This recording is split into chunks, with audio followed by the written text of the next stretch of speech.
Assalamualaikum warahmatullahi wabarakatuh. Perkenalkan, saya Maulana Deni Islamia dari kelas M212 PGSD Universitas Negeri Makassar. Kali ini saya akan menjelaskan materi tentang hakikat dan pengklasifikasian kata. Kata merupakan unsur yang sangat penting dalam membangun suatu kalimat. Tanpa kata tidak mungkin ada kalimat. Setiap kata mempunyai fungsi dan peranan yang berbeda sesuai dengan kelas kata atau jenis katanya.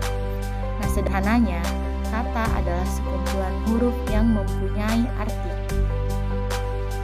Istilah klasifikasi yang digunakan dalam kajian ini adalah penggolongan kata atau penjenisan kata. Klasifikasi kata ini dalam sejarah linguistik selalu menjadi salah satu topik yang tidak pernah terlewatkan.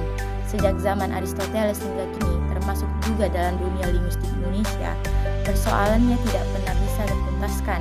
Hal ini terjadi karena dua hal. Yang pertama, setiap bahasa mempunyai cirinya masing-masing. Dan yang kedua, karena kriteria yang digunakan untuk membawa klasifikasi kata itu bisa bermacam-macam. Nah, secara umum, kelas kata terdiri dari beberapa jenis, yaitu kata kerja, kata sifat, kata keterangan, kata benda, kata ganti, kata bilangan, dan kata tugas. Yang pertama ada kata kerja atau verba. Kata kerja ialah kata yang menyatakan perbuatan atau tindakan.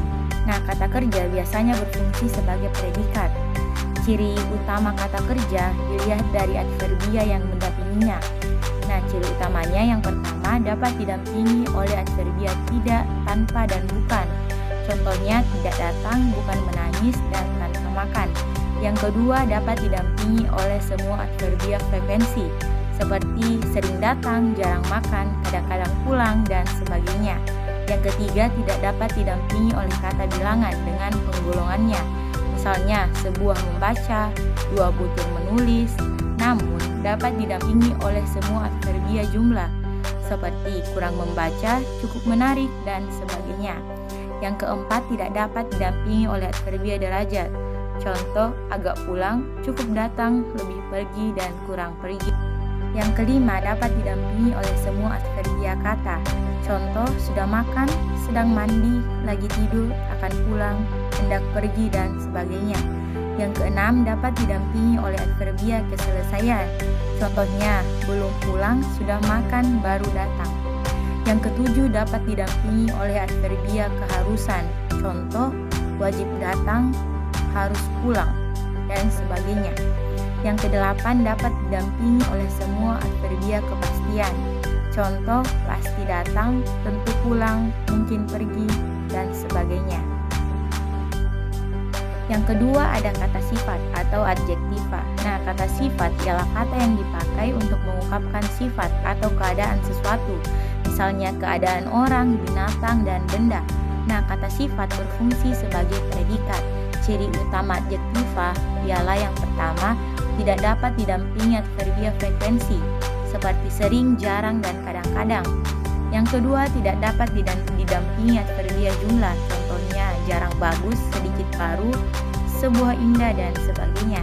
Yang ketiga, dapat didampingi oleh semua adverbia derajat, contohnya agak tinggi, cukup mahal, dan lebih bagus. Yang keempat, dapat didampingi adverbia kepastian, seperti pasti, tentu, mungkin, dan barangkali. Yang kelima, tidak dapat diberi adverbia kala, hendak, dan mau. Jadi, bentuk-bentuk tidak terima. Contoh hendak indah, mau tinggi, dan sebagainya. Yang ketiga ada kata keterangan. Kata keterangan ialah kata yang memberi keterangan tentang kata kerja, kata sifat, kata bilangan, atau seluruh kalimat. Nah, komponen makna utama yang dimiliki dari kata-kata berkelas adverbia adalah yang pertama, negasi, yaitu kata-kata tidak, bukan, tanpa, dan tiada. Nah, kata tidak untuk menegasikan kelas verba dan adjektiva. Kata bukan digunakan untuk menegasikan kelas nomina dan verba. Yang kedua, frekuensi, yaitu kata-kata sering, jarang, kadang-kadang, biasa, sesekali, acap kali, dan selalu. Nah, adverbia ini hanya dapat digunakan untuk kelas verba. Yang ketiga, kuantitas atau jumlah yang banyak. Sedikit, cukup, kurang, semua, seluruh, sebagian, dan seberapa. Pada umumnya, kata-kata adverbia ini dapat mendampingi nomina, namun ada juga yang didampingi verba. Yang keempat, kualitas atau derajat, yaitu agak, cukup, lebih, kurang, sangat, paling, sedikit, dan sekali. Nah, umumnya adverbia ini hanya dapat didampingi kelas adjektiva. Misalnya, agak baik, cukup bagus, lebih bagus, dan sebagainya. Yang kelima, waktu atau skala, yakni adverbia sudah, belum, sedang, lagi, tengah, akan, hendak, atau mau. Yang keenam, keselesaian, yaitu adverbia sudah, belum, baru, dan sedang.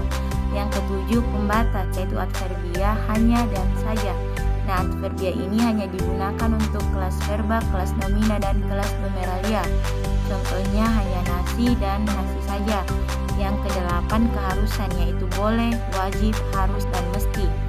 Yang kesembilan, kepastian, yaitu adverbia pasti, tentu, mungkin, barangkali. Nah, adverbia ini mendampingi kelas kata verba. Contoh pasti hadir, tentu datang, barangkali terlambat, dan sebagainya. Nah, yang keempat adalah kata benda atau nomina. Nah, nomina atau kelas kata adalah klasifikasi kata yang menyatakan nama, tempat, atau seseorang, dan juga semua hal yang dibendakan. Nah, ciri utamanya yang pertama adalah satu, tidak dapat didahului oleh adverbia negasi tidak. Jadi, kata-kata meja, kucing, bulan, dan sebagainya adalah termasuk nomina karena tidak dapat didahului oleh adverbia negasi tidak. Yang kedua, tidak dapat didahului adverbia derajat agak. Yang ketiga, tidak dapat didahului adverbia keharusan wajib. Contoh, wajib bulan, wajib kucing, dan sebagainya. Yang keempat, dapat didahului oleh adverbia yang jumlah, seperti satu, sebuah, sebatang, dan sebagainya. Misalnya sebuah meja, seekor kucing, dan sebatang pensil. Yang kelima, kata ganti atau pronomina. Nah, kata ganti adalah kata yang dipakai untuk menggantikan kata benda atau kata yang dibendakan. Nah, pronomina dibedakan menjadi 4 macam. Yang pertama, kata ganti diri. Kata ganti diri adalah pronomina yang menggantikan nomina nama orang, baik berupa nama diri ataupun bukan nama diri. Kata ganti bisa dibedakan atas kata ganti orang pertama tunggal, yaitu saya dan aku. Orang pertama jamak, yaitu kami dan kita. Yang kedua, kata ganti dari orang kedua tunggal, kamu dan engkau. Orang kedua jamak, kalian dan kamu sekalian. Yang ketiga, kata ganti orang ketiga tunggal, yaitu ia, dia, dan nya. Nah, yang kedua, kata ganti petunjuk. Kata ganti petunjuk atau pronomina demokratif adalah kata ini dan itu yang digunakan untuk menggantikan nomina sekaligus penunjukan. Yang ketiga, kata ganti tanya. Kata ganti tanya atau pronomina interrogatif adalah kata yang digunakan untuk bertanya atau menanyakan suatu nomina. Nah, yang keempat, pronomina tak tentu. Pronomina tak tentu atau kata ganti tak tentu adalah pronomina yang digunakan untuk menggantikan nomina yang tidak tentu, yang termasuk kata ganti tak tentu adalah seseorang, salah seorang, siapa saja, setiap orang, dan sewaktu-waktu. Klasifikasi kata yang selanjutnya adalah kata bilangan atau numeralia. Nah, kata bilangan adalah kata yang dipakai untuk menghitung banyaknya orang, binatang, dan benda. Contohnya, ibu membeli gelas selusin, dan contoh lainnya adalah ia mendapatkan peringkat pertama di kelasnya. Nah, terakhir yang ketujuh adalah kata tugas. Nah, sebenarnya kata tugas adalah segala macam kata yang tidak termasuk salah satu jenis kata atau menjadi subgolongan jenis-jenis kata sebelumnya. Dilihat dari segi bentuk, pada umumnya kata tugas sulit mengalami perubahan bentuk atau bahkan tidak mengalami perubahan bentuk. Ditinjau dari segi kelompok kata, kata tugas hanya memiliki tugas untuk memperluas atau mengadakan transformasi kalimat. Nah, kata tugas tidak bisa menduduki fungsi-fungsi pokok dalam suatu kalimat. Nah, contoh kata tugas: di, ke, dari, dan, tetapi, supaya, bagi, sudah, tidak, sebelum, tentang, akan, oleh, dan terhadap.